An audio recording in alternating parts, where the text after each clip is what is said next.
final ban is actually going to be Troll from Alliance. Once again, understandable. Like I said, aggressive mode just need a solid right clicker to round out their draft. Also, Troll can screw a Bloodseeker in a one-on-one matchup when you get those team fights. Like if they're on top of each other and you root the Bloodseeker, it loses this huge advantage of freedom, right? The ability to move around without being impeded.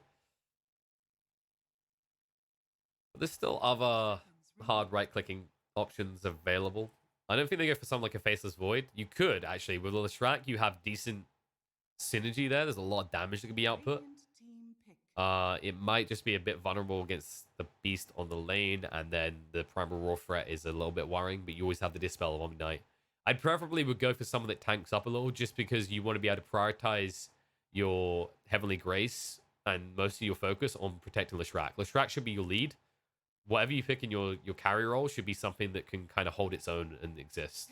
Something like a Lifestealer could work. That would actually be heavy in on the Leshrac, though, which could be countered by the Rupture we were talking about. I don't like Lifestealer can work. It's just you won't benefit as much from the movement speed aspect because you already cap out almost as Leshrac. And also you're playing more into Bloodseeker's Rupture. I don't think there's room for anything like a Huskar necessarily here. That would mean you're safe lane Leshrac. I prefer Leshrac on the mid in this game. Although I wouldn't be against having flexibility on the two lanes. Brave King. There you go. That's nice. That's a bulky boy. That's a self-sustained one. He's no longer a target, which means that aggressive mode can focus all of their resources in protecting Leshrac. That's actually a really good pick. I like aggressive mode's draft. It has purpose. It has a timing. And they've covered a lot of their weaknesses. They have decent amount of stuns. They have a lot of sustain, like a ridiculous amount of sustain, actually. The Wraith King can sustain himself. The Vampiric Aura will help a little bit with Omni-Knight, and the Nyx, you can poke and prod a little bit. The army will also be sustained. Like, if some of them melee, they can actually just keep up in your face and keep sustaining. Also, Chen Wraith King is still a decent lane. It's not as ridiculous as it used to be, right? Back in the days when TNC was spamming it out. But it's still a fairly naughty lane. Naughty is definitely the word I'm sticking with there. And I like that they got rid of the Pugna because that means the Alliance have no tempo right now. They need to maybe look at something like a Death Prophet. I'm just not sure you like a Death Prophet in this game. You can never feel good about yours due to Leshrac. It's not a good Timber game either. Viper, though. Okay, that's a good pick. That actually works well against the Leshrac on the lane. It bullies you as well. And it's just, in these fights, if you're worried about the Wraith King, just Viper Strike him and then focus Leshrac. Also, it should be pointed out that this buffs up the damage elsewhere, right? Because you're actually lowering the magic resistance, which will increase the damage output of Rubik, especially in this game. So if Rubik gets a good steal, let's say like he takes any of Leshrac's spells, more or less, right? Then you're feeling pretty good. And Rubik, I think this for Alliance is going to be very big on how well Hanskin can do in terms of applying pressure, because like the spell steals in this game are really good. Nyx Assassin's stun and last long time. Wraithfire Blast is kind of okay. Split Earth is amazing in this game. Heavenly Grace is going to be godly to put on a Bloodseeker. Like a Bloodseeker Unshackled is a fearsome thing indeed. I also like the fact they picked the Viper because it applies aggress on the mid lane. It actually gives pressure and it wins the attritional battle. The reason that's important, we said this earlier, is that the Bloodseeker needs to feel enabled by the other lanes. You already got Beastmaster and Rubik to spam out. Now you've got a Viper that's going to keep his opponent at like half HP for most of the laning phase. That means that Nico Baby can just run around like a maniac. And that means that Skylark should never really feel safe in his lane.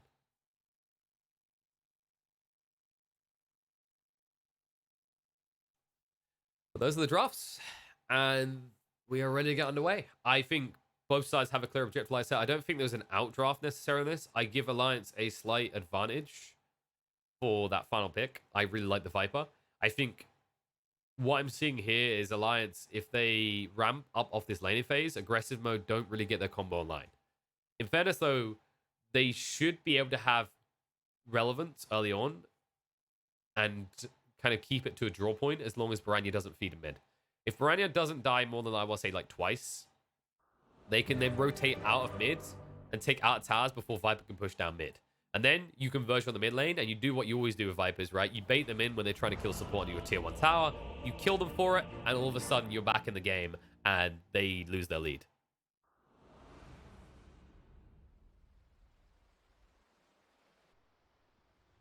But make no mistake about it, there is going to be a lot of pressure onto Branyo at the start of this game. It's just... Leshrac as a mid scales really well, but level 1, 2, 3, I'd say you definitely don't... You're not expected to win with CS. The thing with Viper is it's just a gradual ramp up. It's continuous, right? Like, you think of heroes that... You got to look at different lanes and think about the power spikes that certain heroes have. Viper is a hero that just... As soon as he has a small lead, it just escalates. Right? It's the fire that someone keeps blowing on. Like, it should get bigger and bigger. That is definitely going to be misinterpreted. My apologies in advance. From above. Death. From above. It's also about where you see power spikes, right? So I always, whenever I'm looking at out lanes, I'm thinking about 1, 2. 2 especially. Like, whoever wins the race to 2, what can they do with it? On the bot lane, there is some nice potential around, like, Inkswell, if you can get deep enough. I think your Inkswell stroke Fate. Beastmaster should be Inner Beast and Wild Axes, and if you catch Chen a little bit far forward, you kill him. I don't think you take board because it will just be stolen straight away every time. Top could be good. They could actually pressure Bloodseeker a decent amount because they'll have Purification, maybe get 1 point DJ and Aura, and then you have stuns. You can see pressuring him a bit there. So I like the idea of that as well. But then when you talk about mid, it's always about free. I think free for most mids is kind of your power spike. 2 is nice, but free is when in an individual one-on-one, what can I actually do? Right? And if you're Leshrac, like you have 2 points maybe in Lightning Storm and a point in Split Earth, it's not bad. You get some harassment out. The weird thing about Viper is it's just like, okay, well, I have 3 points. I'm going to put 1 in Corrosive Skin, probably, so you can never trade, and I'll have 2 in Poison Attack, and then you just never get into the creeps. Think of other heroes who typically play mid. We saw Voice Spirit earlier, right? Once you get 2 points into your pulse, you can trade effectively. They can't get through your shield. Ember Spirit, Flame Guard, level 2, allows you to very easily sustain and harass. By the way, talking of harassment, Nico Baby being left alone here is a big mistake. This is how you beat a Bloodseeker in lane.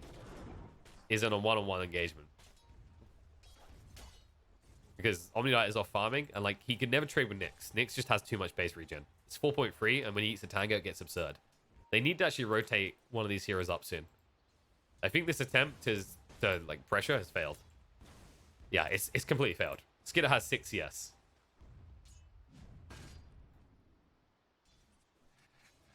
I'm not really sure how long they intend to keep this up. I like the idea of letting Bloodseeker reach free first, but I don't think you're doing it. Lil's doing a really good job of staying far enough away that he's not stealing XP from Skylark. And Skylark is doing a good job of always being close enough that even if someone TP'd up, Lil wouldn't die. However, Lil is out of mana now, so Nika maybe shouldn't care about shit as much. He shouldn't really interrupt it. He should just be left to his own devices now.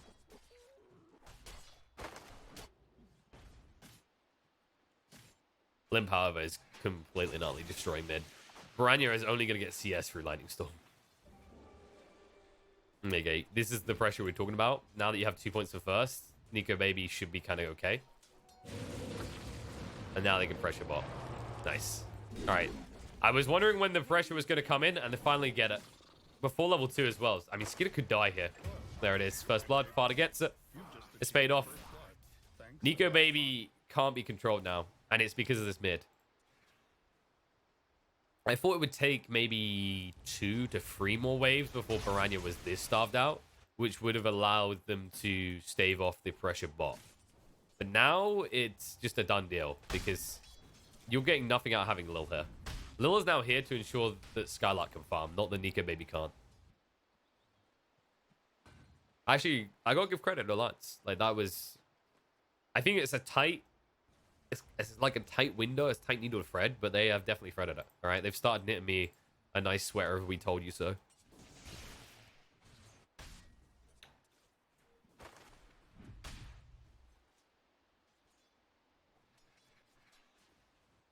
And now I think the biggest issue you have to look at if you are aggressive mode is if you don't find a way to fix this mid, your whole combo falls apart. And I'm not even dramatizing. I think you need to Just invest in your outer lanes a little bit and then rotate towards mid. Notice that there is going to be a point in which Baranya's going to die and there's nothing you can do about it. Probably twice that's going to happen. And then you have to basically take this very plump cow who's completely full of grass, the Baranya grass in this situation, and just take it to the slaughterhouse. Right, so it's what a lot of you on the offlane tell yourself, right? Oh yeah, I died 4 times so I could kill them later and get more golden XP. It really is that situation. That's the way Viper functions. It's just let him feed himself until he gets too fat for his own good. Then play on his over tankiness. On his over belief in his tankiness, shall we say. His unkillability. And now they're in trouble. I mean, they can just pressure this hard. Nico Baby, I think you missed. I think you don't want to actually go on the Omni Knight as much there. You need to wait, because I think that, yeah, that was the bottle up. Okay.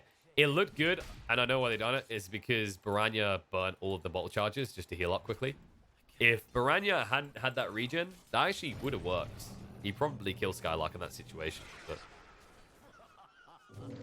that's your limitation, really. Ooh, Lil, that's a whiff.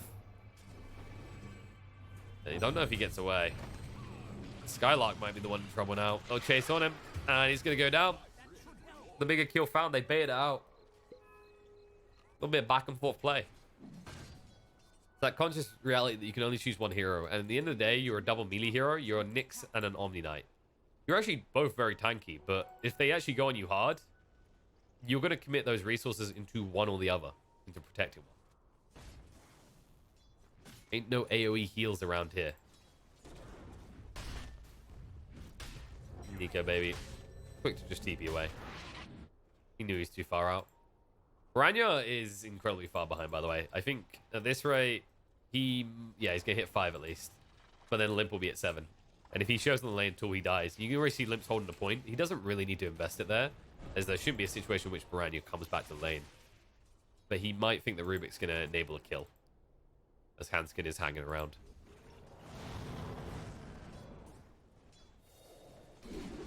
And 33 will be dove towards. The Harpies are definitely doing some work. So he's suffering a little bit, but only in terms of health. CS-wise, he's actually been great. Net worth-wise, he's second on the chart. He's having a great time.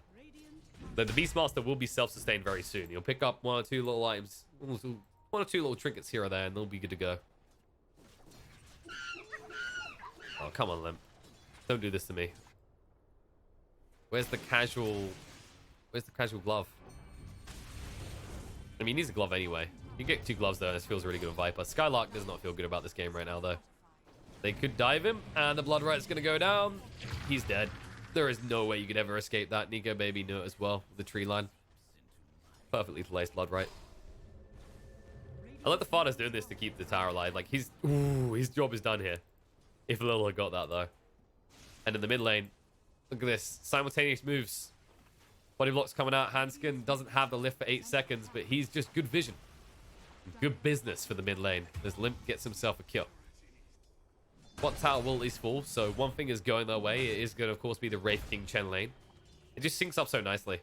With the Vampiric Aura plus the Chen army with the Divine Favor. But it's just how much can that lane do?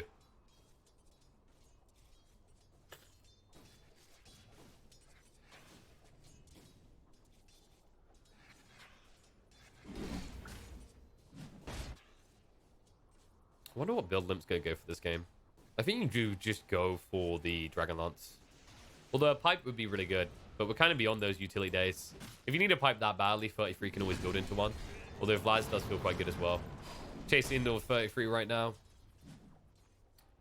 He doesn't have a way of cutting through. I don't know if they want to commit to this, though. There we go. Axe has come off cooldown. He makes his escape. In the mid lane, Leshrac goes down. Aggressive mode just feel a little bit discombobulated. Like, they want these kills so badly. And, okay, you can at least smoke up. I don't think this is the time, though. Like, Viper's just picked up a raindrop. Maybe you get a kill into Rubik. There is no way that this is a kill into Viper right now, though. You probably would be better off trying for a kill into Nico, Baby. Because he's not staying high in health. He has got a big wand. But you have the stun control to kill him. Alright, there you go. That's the big play. They sniped the Korra. The smoke for Courier play. How could I have not have seen it? Top. Skylark will go for the TP away, and they don't have enough damage. It's going to be close, but he will just about live. No! Oh, it looked fine for a second there. The blood rage was running out, but they do get him. Maths was done. Limp is a professor genius in the making, and I am simply doing mathematics at a level 8 grade, or 8-year-old grade. Well played. I think that was the final tick as well. It actually looked like he might survive, because it is, of course, just the level 1 Viper Strike. He's hard against it, but the kill does get confirmed. And now I need to see something promising from Skidder. Okay, I like this. The double gloves is promising, as long as he doesn't queue up a minus. And he doesn't. He goes for the blade mail. He understands that actually the only way he kills Viper is by making him kill himself. Lil will be sent to a grave with the assistance inside of Alliance, and Branya will be able to TP out in time, but now they're free to push on the mid tower if they want to. Just need to creep wave first. Nico Baby, what is he going to be going towards here? I reckon he probably just goes Yasha and gets aggressive. I think Yasha is the way you do this. Like, Leshrac doesn't do enough damage that you're worried about raw HP against the magic. I mean, Leshrac is actually the lowest level core in their team. Oh, no, sorry. Just surpassed Omni Knight in terms of XP. Just. And this will get you some XP. Although it will also get the Omni some XP. It's Hanskin.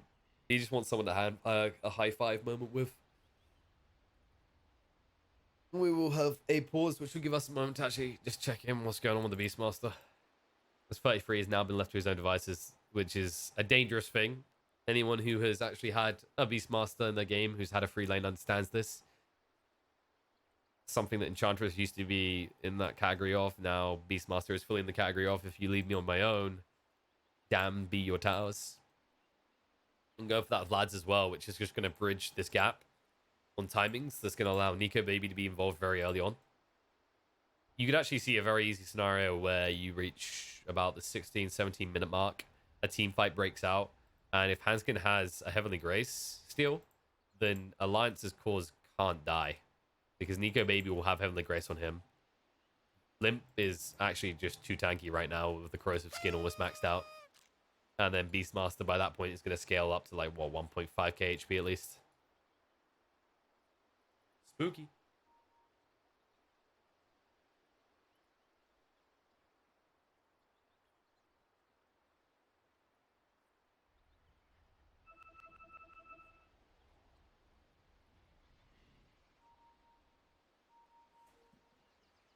I'm going to expect Lil's just going to try and rush the Meteor Hammer. One of the good things for them is that usually Lil tends to be a bit more on the greedy side, which can work to your advantage with heroes like Nyx. Just because when you max out the stun, it is long enough for you to hit up the Meteor Hammer, right? But he's not getting enough gold right here. And against these heroes, it might not be enough. Hanskin is going to waste some more of their time, but Death is coming his way. He'll say thank you. You saved me time and returning for the term at least. And yeah, Nyx has picked up the term as well. Once they get the Vendetta, they can try and make some plays. Looks like Alliance are going to let his top tower go. There's really no reason to contest this, because the resource investment by the side of aggressive mode is so much higher. Like, 33 is going to force some people down here. You can see he's got the Hawk ready, and you can see the Grimstroke connecting in case one person comes alone.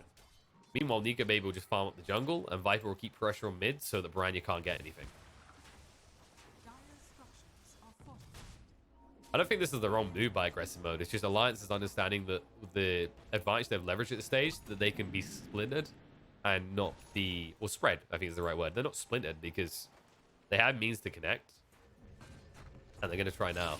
Rupture goes out. Beastmaster is arriving. Skylark will stand his ground. Doesn't have a choice here. Heavenly Grace gets stolen. Now Nico Baby is nigh on untouchable. Army's coming in. Soulbind's going to be thrown out. Viper is in arrival and ready to fight, and the damage on the ground is a lot. The blood rate's going to come down. Baranya tries to turn it down, but he's going to die for it. And they'll chase forward looking for more. Skidder, too far out, decides against Levin the Reincarnators. He's dead. Skylark can't hide in the trees either. You are against the Beastmaster, Master of Trees.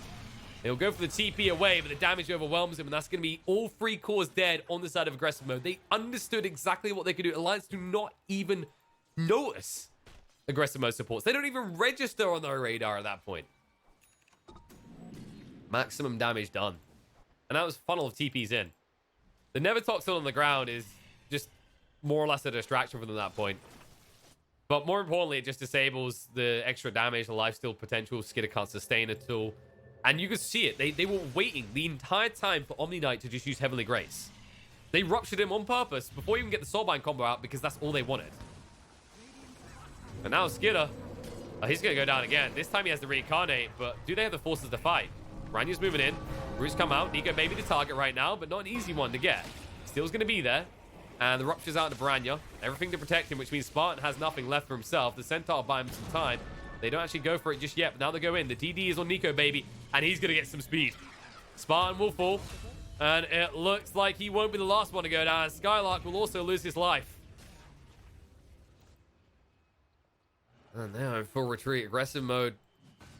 Unable to do anything. Once again, they are full defensive mode. They won't be ready to do anything anytime soon.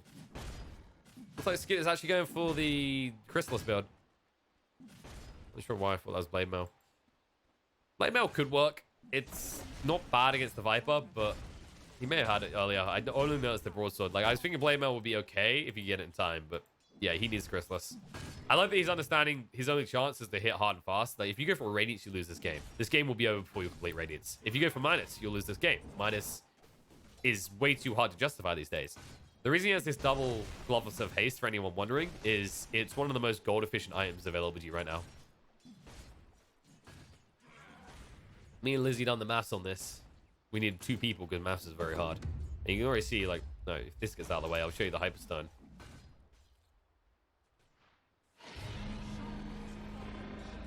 It's ferocious as expected. But yeah, if you look at the Hyperstone, 2,000 gold for 55 attack speed. And then you have a look at the gloves. 400 gold for 20 attack speed. You're almost getting a Hyperstone for less than half the price. It's pretty absurd. And on Knight just dying. This is... I mean, any deaths that happen that leak like this, it's not even surprising anymore. It's going to keep happening. I think aggressive mode have put themselves in a scenario where they've just lost too many lanes. 2 lanes lost with this draft is too many. The thing that makes Leshrac Omni Knight so strong means that they also need a strong start. If they don't win their lanes or at least draw them, the combo doesn't work. The Wraith King is a non-starting factor at this stage, and they can just ignore him as much as they want. They can kill him right now because he hasn't got reincarnate and they know it. Go for the TP away. The Inkswell won't be there in time, so he will escape. Maybe they can find Limp if they're quick enough. The pings are coming out, but he's already backing up. With the drums now, he's way too tanky and way too fast.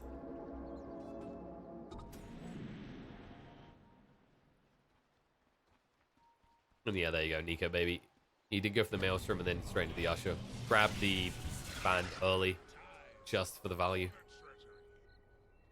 And 33, he is, yeah, he's going for Solar Crest build. It's just too good, this game. You mentioned it earlier. You know, it's the type of item, it's the thing that can make Beastmaster so good in many lineups. The thing that Bloodseeker's always looking for is a secondary way to amp up his damage, right? Whether it's through Deso and minus armor, or you can go through other methods, such as a Solar Crest for your minus armor. That's when the hero gets pretty feisty, now that he's based on attack speed compared to the old damage. You know what Hanskin wants every time he goes through these steals as well. He's like, Heavenly Grace, please. But you won't complain about Purification. At this stage in the game, it's actually quite a lot of damage.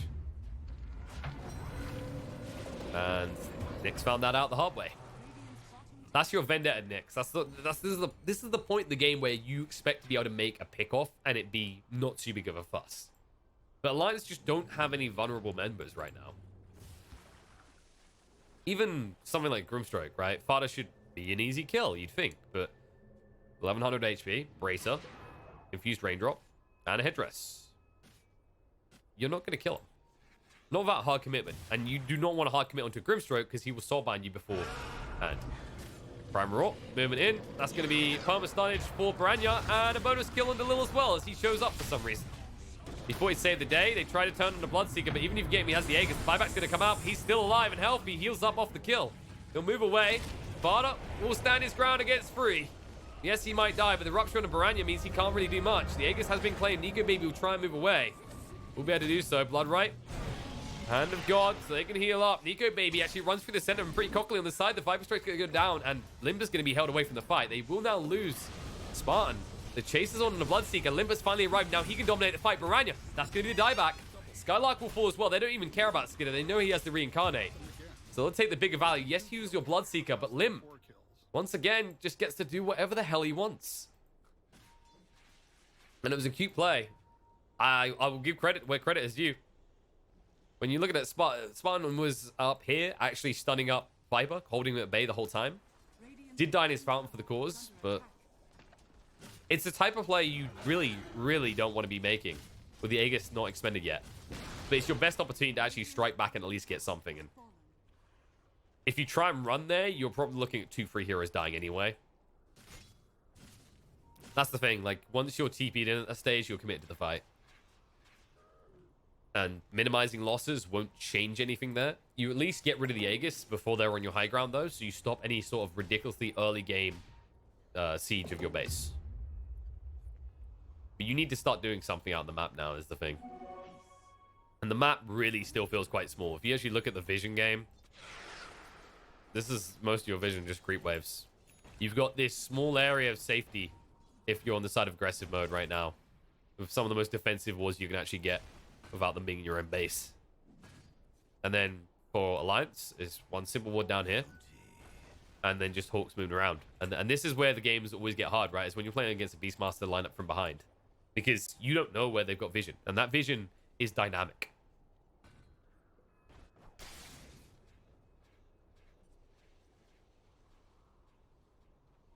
Also like the Manta being built by Nico Baby. There's not much in the way of stuns that can screw him. Like, stun out of Vendetta is about it. If they throw Rayfire Blast once you have Manta, you just dodge. If you're Leshrac, it's a dodge, because he still hasn't got his Yules. Doesn't want a Yules. He needs a Kai still. Makes me wonder, like, if the booster travel was really worth it. I get why he feels the need to have it. The problem with this patch is split pushing is harder and harder.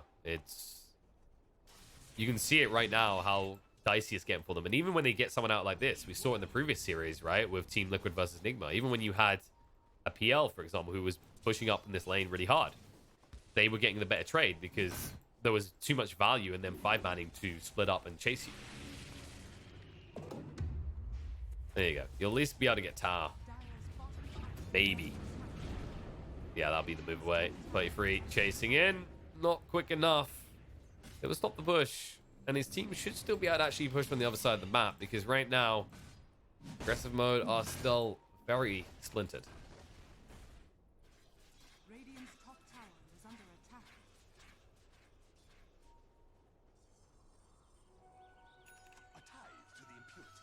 Movement in.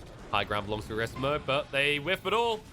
Left control, and they've got the Spike Carapace to stun them in response, and the huge stun coming out. They're moving with the Inkswell combo and bomb them down already. Promo to keep rid of Baranya. Rupture out, so Skylark can't move. And Skidder on his second life, already looking to go down. Bloodseeker goes deep, and Nico Baby tanking the entire team. Will die for the cause, but once again, Limp, what are you doing against this Viper? Dying. You're running against him. You're throwing your limp bodies at him, and he is slapping you down. And with his wide wings, he slaps his back. He says, hop on, boys. I'm going to carry us to victory, because now they can move in towards the mid. This will be the tier 2 tower fall, and sure, Bloodseeker dies again. But for him, death is inevitability. And he is indeed seeing red as Nico Baby keeps falling in pools of his own blood, but it just doesn't matter. It's all for Limp. 13-0-5 right now on this Viper. And he will not die anymore. He's completed the Sandian Yasha. He has got the Dragon Lance.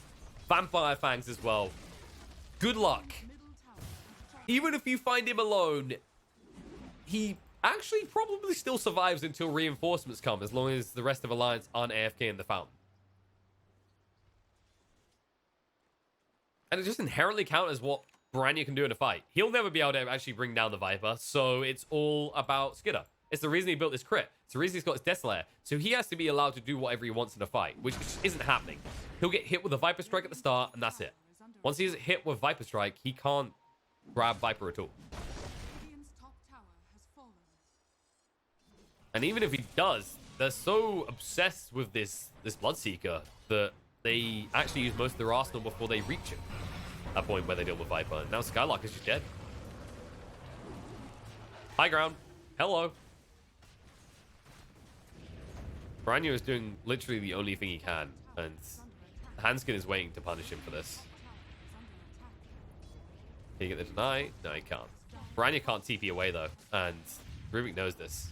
Hanskin is simply doing this to ensure he can't go back to base. And there you go. The lift will now allow him to go back, but he's already a rack short. I actually really like that move from Hanskin. He understands the only way that they actually get rid of this creep wave, the only way they push it out, is with that hero there to defend. Now Spartan, that's one hero left, just as Branya arrives. And you might be one set of racks less, down to one at this rate. Stun out a limb. Rupture on the Skidder. Good luck chasing even with the Heavenly Grace. Nika maybe pokes and prods because they've already used the stun. Down to half HP. Inkswell, Soulbind, jump in. Omni Knight stun. Blood Right as well to follow up means they can't actually assist. And they'll chase in. Nick's already gone. Nika maybe going deep. Needs to back away right now. Taking way too much damage. Nice mana dodge out. Beautifully done. Bloodseeker will limp out of the base alive, but barely. In 33, ready to tank the brunt of this. Skidder up for the second time. Has to fight. But limp out of mana. This might be the opportunity to find a kill. Stun is out. Beastmaster is dead. Blood Right stun from Fodder again. And they will use the Guardian Angel. But it looks defensive more than anything else. TP away by Lestrak will be successful, but Skidder needs to get out of here right now. Heavenly Grace is trying to assist, but Limp, just enough mana to mess with him. Doesn't want to commit the rest. He wants to stock up a little bit so he can actually hit up a few and actually give the slows out from his poison attacks. Is the only thing stopping Alliance from going back in is the fact that, well, Limp has no mana ball.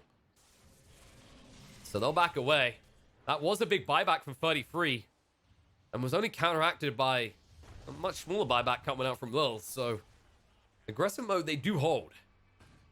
But they can't wait in the base. The next Roche will be a deciding Roche if it goes in the hands of Alliance. And it is up in 20 seconds.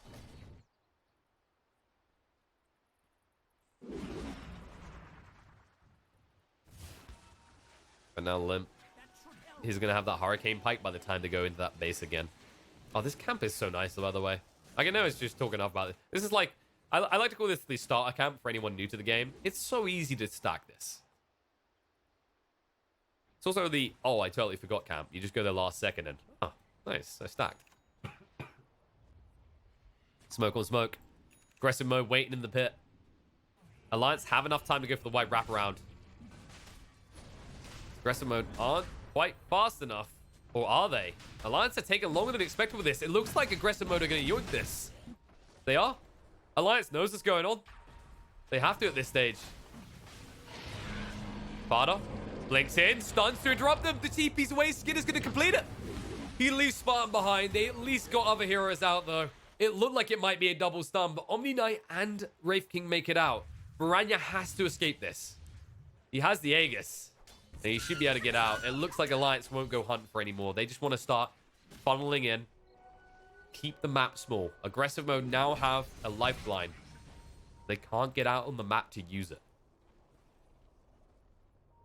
And these bombing plays by Farda, just suicidally jumping in and stunning multiple targets, has been winning Alliance so many of these fights. It's going to be a bit harder to find them now because you see aggressive mode can afford to be a little bit more splintered, but Farda moves in with the silence onto Baranya. Just to zone away. They just want to create space for Limp to hit buildings. Blood Rage does make him strong, but needs to be careful about the incoming damage, especially that Desolator out on the Wraith King.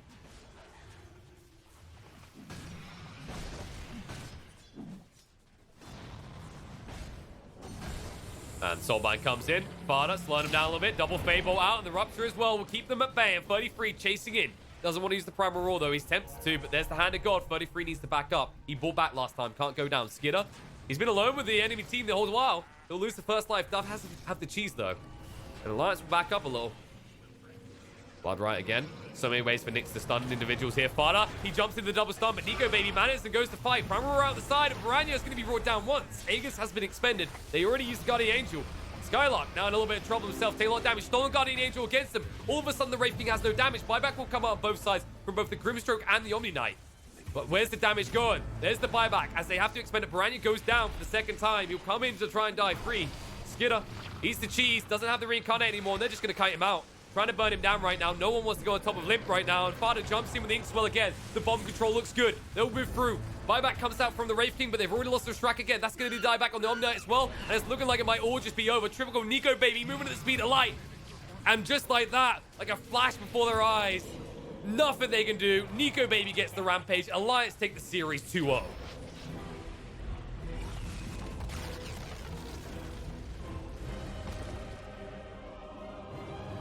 And actually just amazingly done.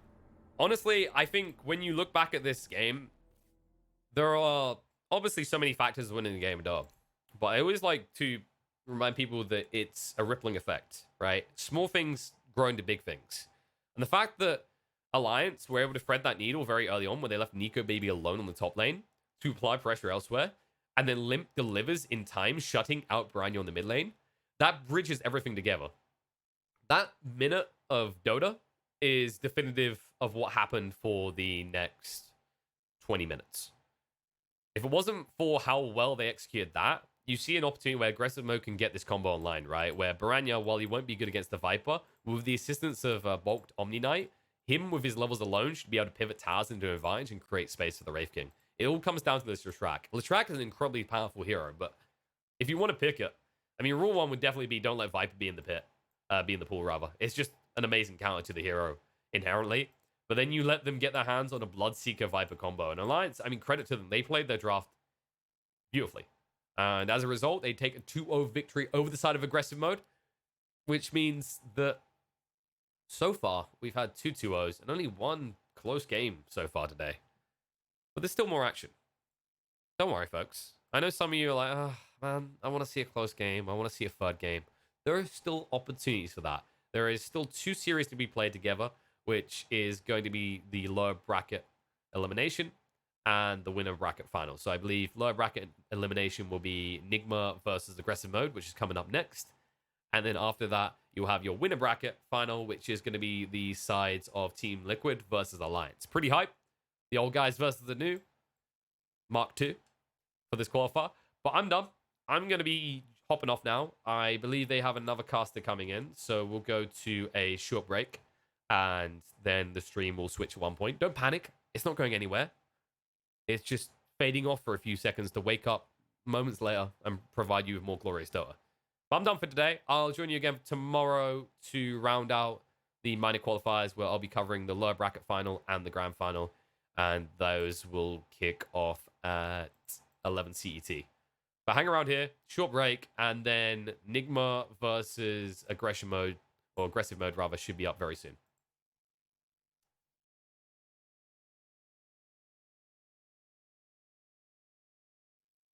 Oh yeah, you guys, some of you wanted to see if we got a good treasure, so I'll leave you on that thought. It's going to be bad. I'm going to get this.